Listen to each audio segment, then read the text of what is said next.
Murrieta. Murrieta, California, commonly known as Murrieta, is a small town located near Temecula, California, off the historic Route 395 and 15 freeway. The city of Murrieta has been noted as one of the most haunted cities in California. Tales of ghostly apparitions and encounters date back decades.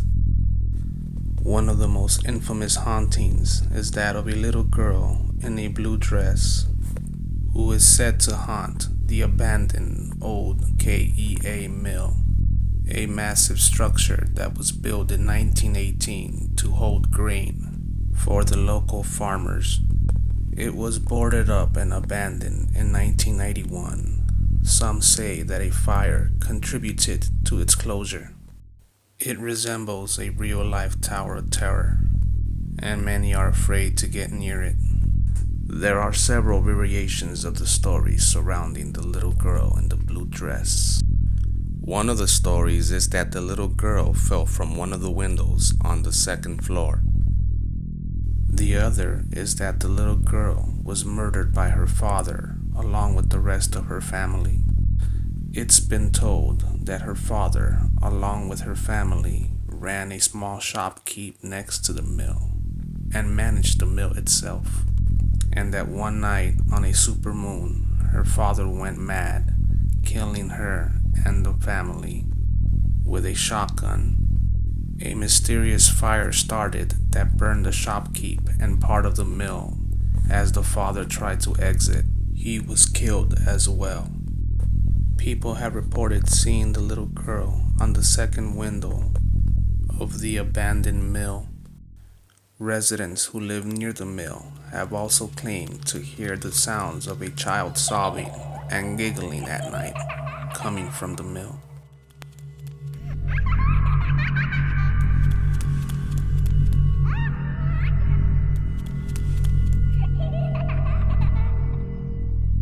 Some say that this is nothing more but an urban legend, but there is no history available on the mill to disprove it. Near the mill lie the ruins of an old schoolhouse. It shares a similar story in that it supposedly caught on fire as well. People have reported seeing the spirit of the little girl with the blue dress, along with several other spirits, including a man and other children. This site has also attracted those who are fanatics of Satanism and the occult, some who allegedly perform demonic rituals here.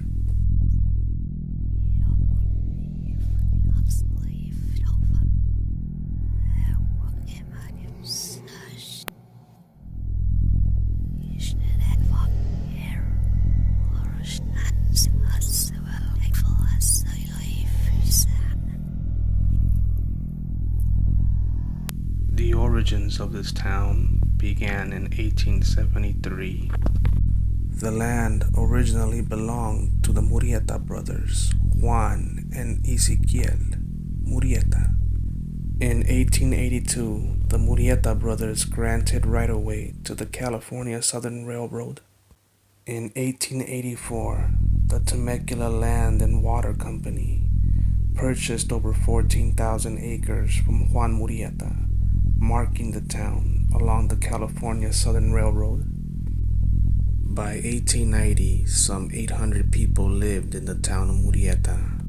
In 1935, the trains stopped running, leaving Murrieta as a small country town and mostly forgotten. In December of 1846, just a few miles away from what became Murrieta and Temecula, a combined force of California militia and KEA natives attacked and killed 33 to 40 Luiseño natives in retaliation of having 11 of their own killed. This became known as the Temecula Massacre. It was part of a sequence of events during the Mexican-American War. The victims of the massacre were buried near their village, but many of the bodies were not recovered due to severe rain and floodings of the canyon. Today, the graves of the victims are unmarked. The gravesite is hidden behind a shopping mall and mostly goes unnoticed. It may be possible that all the bloodshed has imprinted onto the land, contributing to the haunting atmosphere of Murrieta and Temecula.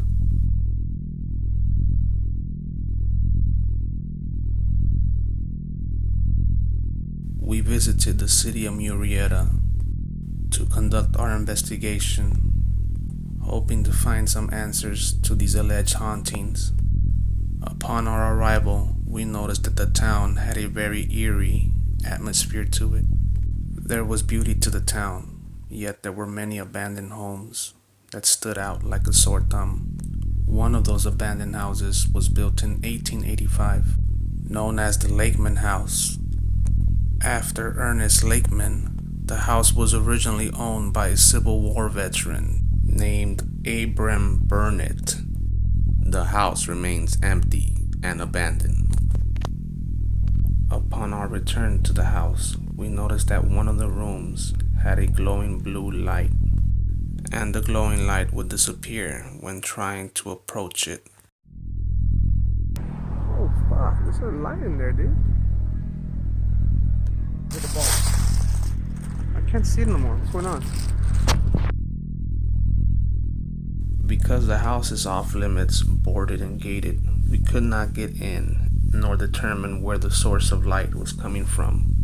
There is no power in the house, nor did I have any flash on my camera to cause a reflection. It is possible that the glowing blue light was the result of a reflection from another light source, but we could not determine from what nor from where.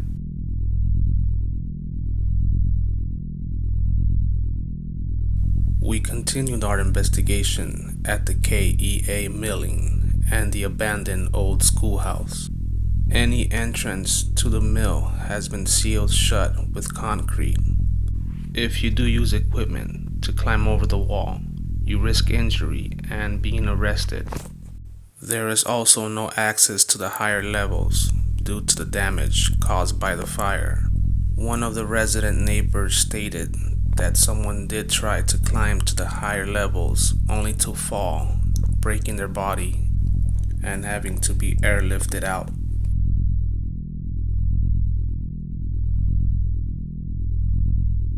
It was easy to access the remains of the school.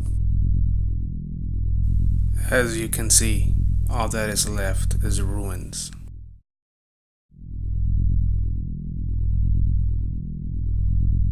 The imagery of this place looks like it's right out of a horror film. It's easy to see why fanatics of the occult and Satanism would use this place as a place of ritual.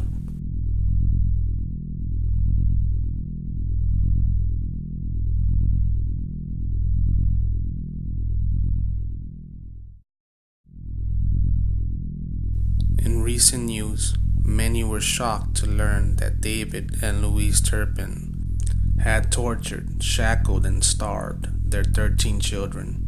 David and Louise Turpin, accused of starving and shackling their children for years inside the house. This time, it was the couple in chains appearing in court. Authorities described them more as monsters than parents, saying they only allowed their children to shower once a year, punishing them with frequent beatings and strangulation. The kids so malnourished, the oldest of the children, a 29-year-old woman, weighed only 82 pounds, and David Turpin, accused of touching one of his youngest in a lewd way. Investigators say they slept during the day, woke up at night. They lived like vampires. They didn't want to be seen in the day. And no one would have ever known if their 17-year-old daughter didn't escape to tell police. Neighbors now learning The teen spent 2 years planning her move. Turpins also homeschooled their children, but authorities say the kids lacked basic knowledge. Some had no idea what an officer was when police arrived to rescue them. If we knew, we would have been there to help them. If convicted of all the charges, the Turpins are facing 94 years to life in prison. The Turpins were arrested at their Paris home. Through investigation, it was learned that the Turpin family had lived in the city of Murrieta from 2010 to 2014.